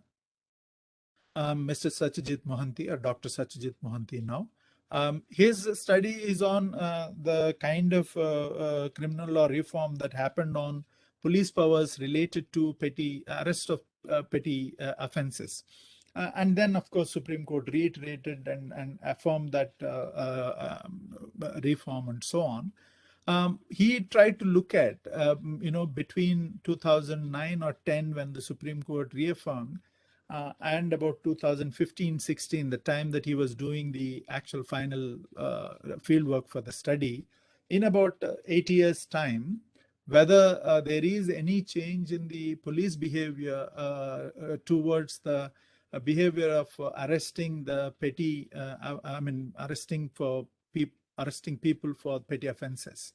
Of course, he took about the same time before the court judgments. And he actually, of course, produced a decimal theory that he said there is hardly any difference in terms of the number of arrests that the police have made either before the judgment and after the judgment. What does that indicate actually on the impact of the Supreme Court decisions is an interesting and important point to reflect upon. But we don't have really such studies. So impact studies is a very important sort of an area where we should try. And I think that, I suppose, squarely the political science and law intersectionality can work very well. I would refer to a very important early 90s American study, Gerald Rosenberg, who has written a very interesting and useful book on Supreme Court in the US, The Hollow Hope. The subtitle of the book was Do Courts Matter? And I think the point, I mean, the title is a little misleading, The Hollow Hope, but rather what Rosenberg tried to theorize, and Rosenberg is a political scientist from Chicago, what he tried to actually do is demonstrate in a very systematic way in what circumstances and what kind of judgments have a higher likelihood of acceptability and higher impact on the people's behavior, and when is it likely to be the opposite, right? It is a theorization. You're trying to tell the court, right, if you think your views are to matter more seriously, under what circumstances the judgments have a higher likelihood of being embraced more dearly and therefore have a higher impact on the society as opposed to the rejection of it. Right? It's an important contribution, frankly speaking, in any society. So I therefore invite you to look at that kind of work as to how should we understand institutions in this country.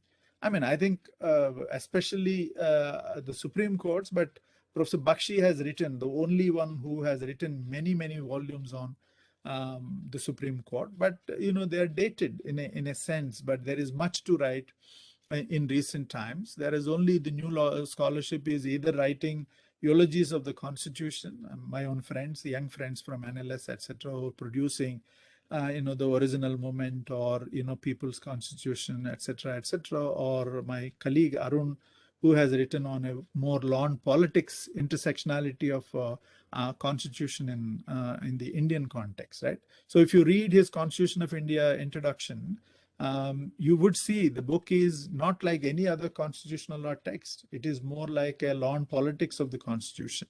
So you would see that aspect of engaging with constitutions, courts, those aspects of it is a huge contribution. Either, a law scholar can become interdisciplinary like Arun. You could have a political scientist like Gerald Rosenberg, then becoming a far more closely engaging with the study of courts as valuable institutions to understand, both in terms of their contributions and their limits and so on and so forth, right? So that's the sort of thing I would suggest as the second major thing that perhaps as political science and law intersectionality work. And a third important area, I would say, in India, people are quite wary of doing it because at best, there are biographies, hagiographies, some kind of eulogies of judges. But rather, what Americans do is something called judicial behavior studies. And judicial behavior studies is heavily dominated by political scientists. They're not actually lawyers. So I would say, we need to ask, how is a judge arriving at the decision in a particular way in a particular case? We don't ask. It's a court's view. And any kind of dissection of it, we fear would attract some kind of contempt of court kind of a thing. But you look at, other jurisdictions, like, say, for instance, the South African Constitutional Court Judge Albie Sachs and his biography, I think The Alchemy of Law and Life. If you really see it, how did he arrive at his judgment on X case, Y case? He is giving what was the inspiration of the anti-apartheid movement and the politics in which he was very much part of, how that influenced the way he sees reality differently in arriving at certain kind of judgment. This is not a doctrinal arrival of judgment. He is actually giving the politics of his adjudication. I think that's a courageous statement of a judge who is clearly trying to put on table what's the kind of things that animate him on the bench, and that leads to a reasoned argument from his side. He was not unreasonable, but the reason is not like always it is drawn from a precedent or a doctrine, but rather it is from the larger politics that he was part of and clearly believed, and so on and so forth. Right. So I would therefore say there is much on the social scientists, particularly, to engage with the process of adjudication. The judicial process is not this black letter box imagination that is taught as jurisprudence too, or interpretation of statutes and so on. But rather, the judicial process and interpretation of statutes must have the spice of really understanding the judicial behavior question as well. And I don't know when will that happen, but that's a potential area that certainly the law and political science certainly must and should engage with. I would say finally, in terms of a major area where the social scientists in general, I don't say this is only for particularly political scientists, but social scientists in general, what we could do is contributing to the self-reflection of questions of pedagogy, questions of the framing of the curriculum, questions of the way educational learning and content transaction happens in law schools. So I think there is much to do self-reflection. I think the courageous things were done so far only by few students. Like that student group in NLS Bangalore did that report on diversity, for instance. I mean, I think it was waiting to happen. I think that's great that the students took initiative and did it, but there is much something that we should do in looking at the way, for instance, what is the way the law and social science intersectionality and curricularization of that space can be rethought? What is the kind of experiences that one is putting on table to say, oh, we need to think very differently how social sciences are taught to the law students? Is there a law in context approach that we need to bring in far more expressly into the law school classroom, as opposed to the sort of self-referential nature that goes unsaid in the legal classroom? I think at least as academic debates, as reasoned debates, as debates in which there is a worthy consideration of academic positions, if not more implementation later, but at least that much dialogue must create a possibility. And the dialogue hopefully will have a ripple effect as we go. So I therefore would say fundamentally for me, the law and political science space has much to explore, and not like a turf thing, right? If you think political science is an autonomous field, and therefore law is also an autonomous field, I think this law, pre-law, that kind of hierarchization, etc., would continue, and it has a segmentary sort of thing, and that model, of course, will survive and continue, frankly speaking.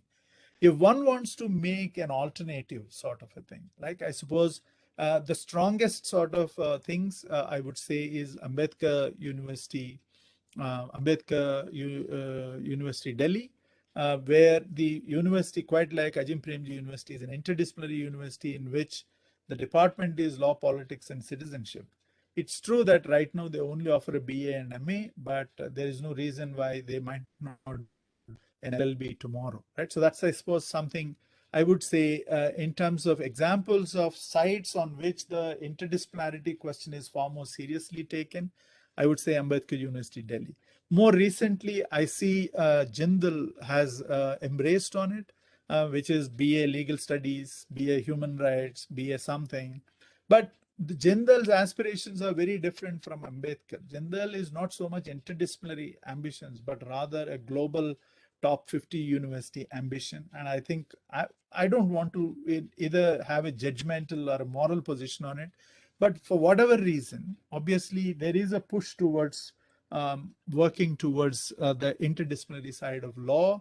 I think that's where the BA Legal Studies, to me, is something that Jindal more recently embraced.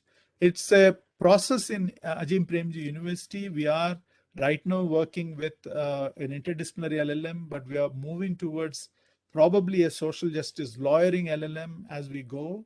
But besides that, we are also working on a legal studies major. So in other words, we will also have an interdisciplinary BA in legal studies kind of a framework, whatever the term eventually might be. I don't know, law and society, something. But that indicates a potential possibility of viewing law as a wider knowledge resource as opposed to a technical professional skill that only gets implemented or experienced in the technical side of the courtroom. Which I suppose that is a side that it will be there. Technical side will continue to be the most important thing. But there are many other aspects of the law in the wider sense of the term that we need to also engage with. I think that's where the potential of blurring this law, pre-law sort of a thing, seeing this as a far more integrated sense of legal studies, the wider imagination of what Ron Horschel called it is not constitutional law, but constitutional studies. And in that sense, legal studies is an integration of law and social sciences very clearly. And that is a philosophical approach. That is an approach in which the hierarchy question doesn't emerge, but it is seen as knowledge production in which understanding law, both in technical as well as in wider social sense, can only happen through a legal studies imagination. And that means a law in context imagination, as opposed to a sort of a division that we are hegemonically experiencing in the law schools at this point of time. Thank you once again for patiently hearing. My apologies. I think the second part is rather curtailed, but I don't have much time. But if the chair permits, we can have about 5-10 minutes of conversation and then close. Yeah, thank you. Welcome, Professor. Dear participants, so if anybody would like to clarify, please, you could unmute and ask, or you could put in the drop box, please.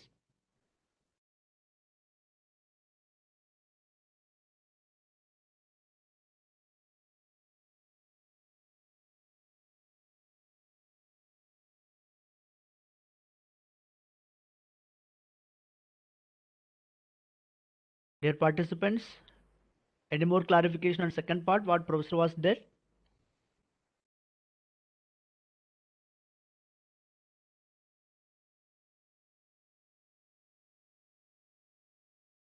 Yes. So if there is no clarification from anyone of our participants, now may I request our Nitish Kumar sir to propose vote of thanks? Yes, sir. I Thank hope you, I'm sir. audible. Yes, sir, you are, sir. Yeah. This is Nitish Kumar. I'm an assistant professor of law at the Tamil Nadu National Law University.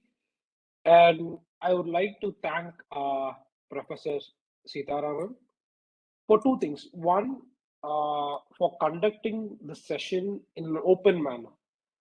There was different perspectives laid to all of us, and we were led to think on which perspective might challenge our current standpoint, and the discussion furthered it by helping us to understand different perspectives of different schools of thought and different other participants who were present here.